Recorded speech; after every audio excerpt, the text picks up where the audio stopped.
Greetings, this is J.R. Dickey. Thanks for tuning in to our podcast. And by the way, don't forget our website, graceandtruth.net. I hope you're having a great day, but if not, hang with me. It's about to get better. Okay, today we're going to do a short devotion on the third day of creation. I call it Third Day, Doubly Good. If we're paying attention, we notice something ominous about the second day of creation. It was the only day out of the 6 days of creation that God did not mention that God saw that it was good. Now, at the end, at the sixth day, he did say he looked at everything that he had made, and it was very good. So we know that the second day, creation was good, but I think the phrase, God saw that it was good, is omitted from that day for a reason. I'm going to give you a couple of thoughts on that.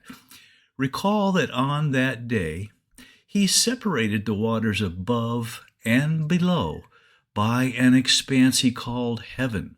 Now, I'll suggest for your consideration that this may have been at least for two reasons. First, at the end of the second day, the heavenly environment was as yet incomplete. God wasn't finished with it. For we read in Genesis chapter 7 that in Noah's day, he poured out a massive flood of rain from the upper waters, thus depleting them and fundamentally changing both them and the environment of the planet. Secondly, as stated, the upper waters were used for a massive judgment upon a completely depraved and wicked mankind.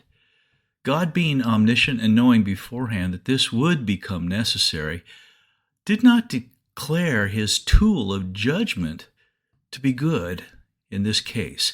I'll mention also here a third possible reason, but I'll wait to save that for later. Now, on to the third day. Then God said, "Let the waters under the heavens be gathered together into one place, and let the dry land appear." And it was so. And God called the dry land earth, and the gathering together of the waters he called seas. And God saw that it was good. The appearance of land, God said, was good. Is one of the 7 times good is used in this chapter. Clearly, God elevated the planet's crust in some areas and lowered it in others to achieve this. We should also note that this was the reappearance of the land, for we see that in the beginning God made the planet complete and beautiful, the heaven and the earth, remember? Then, during the ruinous chaos, tohu babohu, it is evident that waters, that is the deep, covered all of it, just as with the flood of Noah's day. In Genesis 1:2, it is the Spirit of God that initiated the act of redemption as he brooded over the waters of the wasted planet. Then the Logos, the Word, began to work as God uttered, "Let there be light." So here we see the Trinity in unison. John wrote, "In the beginning was the Word, and the Word was with God, and the Word was God." He was in the beginning with God. All things were made through him, and without him, nothing was made that was made. That's John 1:1-3. Father God called the land earth, which is sometimes the name in prophetic literature, the prophetic picture in Hebrew for Israel, while the seas are a picture in prophecy of the Gentile nations. Well, that's fitting.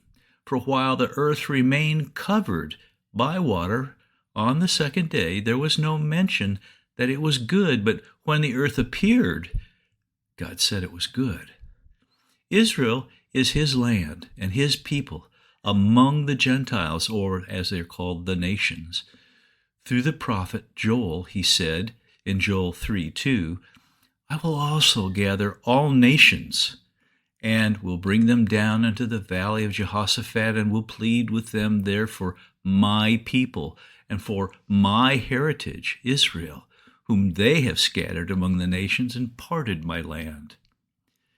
And God said, let the earth, this is verse 11 in Genesis 1, let the earth bring forth grass, the herb that yields seed, the fruit tree that yields fruit according to its kind, whose seed is in itself on the earth. And it was so. And the earth brought forth grass, the herb that yields seed according to its kind, and the tree that yields fruit, whose seed is in itself according to its kind. God saw that it was good. Well, that's a second good, isn't it? God's desire for his creation and his people is fruitfulness. To the living creatures he made on the fifth day he spoke, and God blessed them, saying, be fruitful and multiply, and fill the waters and the seas, and let fowl multiply on the earth. To Adam and Eve, it's recorded, and God blessed them, and God said to them, be fruitful and multiply, and replenish the earth, and subdue it, and have dominion over the fish of the sea, and over the fowl of the air, and over every living thing that moves upon the earth.